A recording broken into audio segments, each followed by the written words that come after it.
प्रजासत्ताक दिनानिमित्त चित्ररथ हे अनेक राज्यांचे साकारले जातात आणि त्यातच यंदा कर्तव्यपथावरती महाराष्ट्राचा चित्ररथ देखील डौलाने धावणार आहे। हा महाराष्ट्राचा चित्ररथ आपण बघू शकतो कशा पद्धतीनं हा सुबक सुरेख अशा पद्धतीचा हा चित्ररथ जो आहे तो तयार करण्यात आलेला आहे। खरं तर गणेशोत्सवाचा भव्य दिव्य देखावा या चित्ररथावरती साकारल्याचं आपण बघतोय। ज्या पद्धतीनं चित्ररथावरती दाखवलंय की फेटे घातलेले महाराष्ट्रातील जे कलाकार असतात गणेश विसर्जनाच्या वेळी तशा पद्धतीचे हे दृश्य आहे। गणपती विसर्जनावेळी कोकणामध्ये ज्या पद्धतीनं डोक्यावरती गणपती घेऊन गणपतीचं विसर्जन केलं जातं तोही देखावा या चित्ररथावरती साकारल्याचं आपल्याला बघायला मिळालं। भव्य दिव्य सुरेख हा चित्ररथ असल्याचं चित्र आपल्याला बघायला मिळते। सगळे जे इतर राज्य महाराष्ट्रामध्ये जे अष्टविनायक आहेत ते सगळे अष्टविनायक म्हणजे विघ्नेश्वर असेल, त्यानंतर सिद्धिविनायक असेल, बल्लाळेश्वर असेल, हे सगळे गणपती जे आहेत ते देखील या चित्ररथावरती साकारण्यात आलेले आहे आणि सुबक सुंदर अशा पद्धतीचा हा देखावा महाराष्ट्रातील कलाकारांनी तयार करण्यात आल्याचं आपल्याला बघायला मिळतंय। नेमकं चित्ररथाची संकल्पना काय होती आणि चित्ररथ कशा पद्धतीनं बनवलेलं आहे आपण जाणून घेणार आहोत। सर, स्वागत आहे TV9 मराठीमध्ये आपलं। हा गणेश उत्सवाचा देखावा भव्य दिव्य चित्ररथ साकारलेला आहे, संकल्पना नेमकं काय होती आणि कशा पद्धतीनं हा चित्ररथ साकारला? सगळ्यात आधी गणपती बाप्पा मोरया।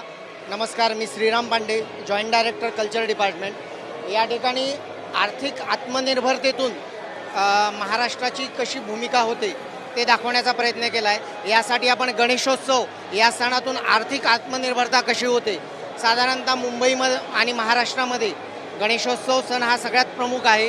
60 ते 70 हजार कोटी एवढी उलाढाल गणेशोत्सवाच्या दरम्यान होत असते आणि हेच आम्ही या ठिकाणी दाखवण्याचा प्रयत्न केलेला आहे। राज्याचे माननीय सांस्कृतिक कार्यमंत्री ॲडव्होकेट आशिष शेलार साहेब यांच्या संकल्पनेतून यंदा आपण प्रथमच राज्याला गणेशोत्सवाला राज्य महोत्सवाचा दर्जा दिला।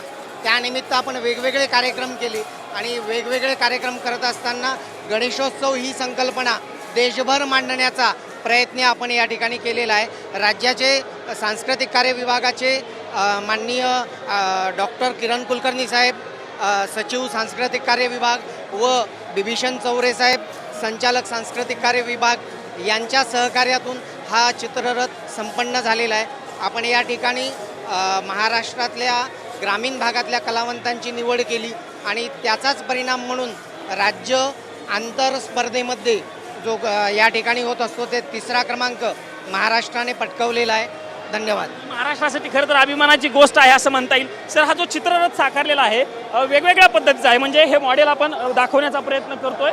यावरती विशेष करून हे जे पाठीमागं मंदिर तुम्ही बनवलेलं आहे या मंदिरावरती वेगवेगळे जे गणपती आहेत म्हणजे अष्टविनायकाची जे मूर्ती आहेत त्या म्हणजे सिद्धिविनायक असेल, चिंतामणी असेल, हेही तुम्ही दाखवण्याचा प्रयत्न केला आहे। त्याची संकल्पना तर या ठिकाणी गणेशोत्सव दाखवण्याचा प्रयत्न करत असताना सगळ्यात आधी महिला सक्षमीकरण म्हणून आम्ही सगळ्यात आधी अग्रभागावर महिला ढोल वाजवत आहेत ते दाखवण्याचा आम्ही प्रयत्न केला। त्यानंतर पेनसारख्या ठिकाणी गणेशोत्सवाची निर्मिती गणेश मूर्तींची कशा पद्धतीनं होते हे दाखवण्याचा प्रयत्न केला।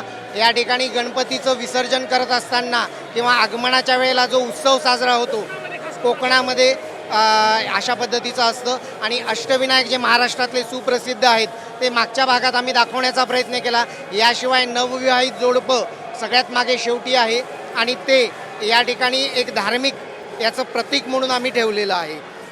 आपण जर बघितलं तर हा मोठ्या प्रमाणावरती ही सगळी संकल्पना जी आहे ती तयार करण्यात आलेली आहे आणि अशा पद्धतीचा भव्य दिव्य हा गणेशोत्सव जो आहे तो साकारल्याचं चित्र आपल्याला बघायला मिळालं आहे। फक्त चित्ररथच नाही तर चित्ररथाच्या बाजूला अशा पद्धतीचे देखील कलाकार जे आहेत ते डान्स करणार आहेत आणि विशेष म्हणजे महाराष्ट्रातील वेगवेगळ्या लोककला खूप प्रसिद्ध आहेत, म्हणजे गजा नृत्य असेल, त्यानंतर साताऱ्यातील वेगळं नृत्य असेल, अशा सगळ्या पद्धतीचं हे आहे। हे लेझिम दृश्य खरं तर आपण बघतोय हे कलाकार सगळे महाराष्ट्रातील आहेत, महिला कलाकार असतील, पुरुष कलाकार असतील, डोक्यावरती फेटा असेल, घोंगडी, हे सगळं घेऊन गळ्यामध्ये सोन्याची माळ घालून हे सगळे किंवा नाकामध्ये नथ, जी महाराष्ट्राची खरी संस्कृती आहे ती घालून हे सगळे कलाकार आलेले आहेत। हा डान्स नेमकं काय बसवलेला आहे आपण त्यांच्या प्रशिक्षकाकडनं जाणून घेणार आहोत। सर, ही संकल्पना नेमकं काय आहे, कारण हा महाराष्ट्रातील लेझिम डान्स आपल्याकडे यावर्षी आपण गणेशोत्सव साजरा करत आहोत आणि गणेशोत्सव असताना उत्साहात नेहमी आपण लेझिम आणि ढोल ढाचा पथक घेऊन साजरा करत असतो।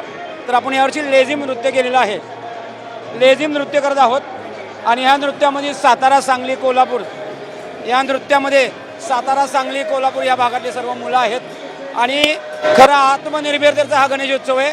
धार्मिक उत्सव त्याच्याबरोबर सर्व समाजातील लोकांना त्यांना व्यवसायाला चालना मिळते आणि आपण देशाच्या आर्थिक व्यवस्थेला आणि आपल्या महाराष्ट्राच्या आर्थिक व्यवस्थेला आपण या गणेशोत्सवाच्या माध्यमातून हातभार लावत असतो. निश्चित आपण कलाकार आहेत, आपण काही कलाकारांशी बातचीत करणार आहोत. तुम्ही कुठून आलेले आहात? आम्ही कोल्हापूर सातारा या भागातून आलेलो आहे, पश्चिम महाराष्ट्र. सगळा ग्रुप हा पश्चिम महाराष्ट्रातला आहे. Yes.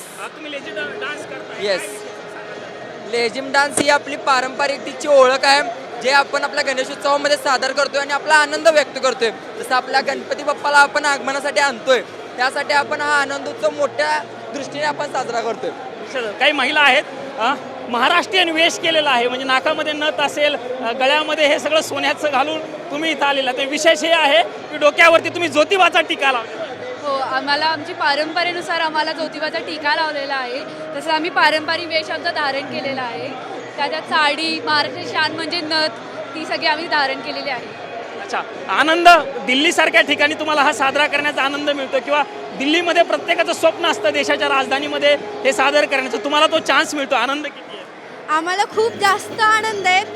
आम्हाला असं आमचं भाग्य समजतो की आमच्या महाराष्ट्राची जी गणेश उत्सवाची हे थीम आहे ती आम्ही सगळ्या दिल्लीमध्ये दाखवणार आहे आणि महाराष्ट्राचं नाव मोठं करणार आहे. आम्हाला अजून जास्त आनंद होतो. आता हा जो 26 जानेवारीचा सोहळा असतो प्रजासत्ताक दिनाचा, टी व्हीवरती खरं तर सगळे लोक बघत असतात मोठ्या उत्साहानं. तो सोहळा, त्या सोहळ्यामध्ये सहभागी होण्याचा चान्स मिळतोय. कर्तव्य पथावरती तुम्ही हे सगळं साजरं करा. दिल्लीमध्ये प्रत्येकाचं स्वप्न असतं असं काही सादर करण्याची संधी मिळण्याची, ती संधी तुम्हाला मिळते. मला खूप छान वाटते, ही संधी मला प्राप्त झाली. आमचे राजेंद्र सर आहेत, चंदू पाटील सर आहेत, त्यांच्यामुळे ही संधी मला मिळाली आहे. मी त्यांचे खूप खूप खूप धन्यवाद आहे मला. आपण जर बघितलं तर हे सगळे आहेत, काही पुरुष कलाकार आहेत, आपण त्यांच्याशी बातचीत करण्याचा प्रयत्न करू. दादा, कुठून आले तुम्ही? कोल्हापूर. अच्छा, कोल्हापुरात आलेले आहात. हा सगळा चित्ररथ महाराष्ट्राचा खरं तर अभिमान आहे. गणेश उत्सवाचा सगळा सुबक असा देखावा त्याच्यावरती, आणि तुम्ही सगळे त्यात सहभागी होत आहे कलाकार. आपला महाराष्ट्राचा राज्योत्सव म्हणून गणेशोत्सव जाहीर केलेला आहे आणि आम्ही यावर्षी गणेशोत्सवाच्या रथासाठी आमची निवड झाली आहे. आम्हाला खूप अभिमान आहे आणि आम्ही नक्की महाराष्ट्राचं नाव करू. आता आपण जर बघितलं तर ह्या सगळ्या कलाकारांच्या या भावना आहेत आणि खूप मोठ्या प्रमाणावरती या कलाकारांमध्ये आनंद असतानाचं चित्र आपल्याला बघायला मिळतंय.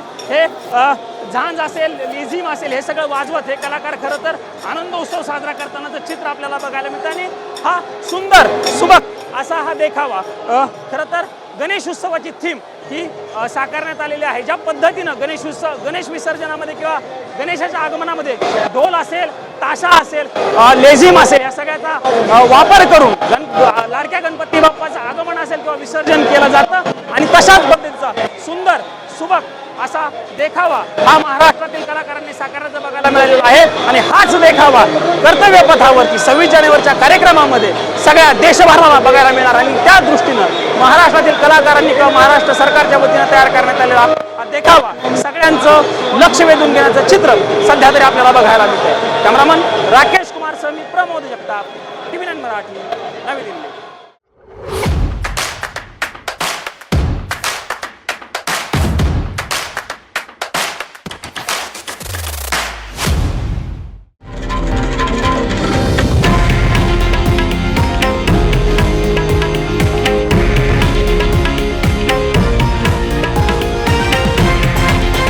हे आहे देशातील नंबर 1 न्यूज नेटवर्क आणि आपण पाहत आहात TV9 मराठी, एकमेव.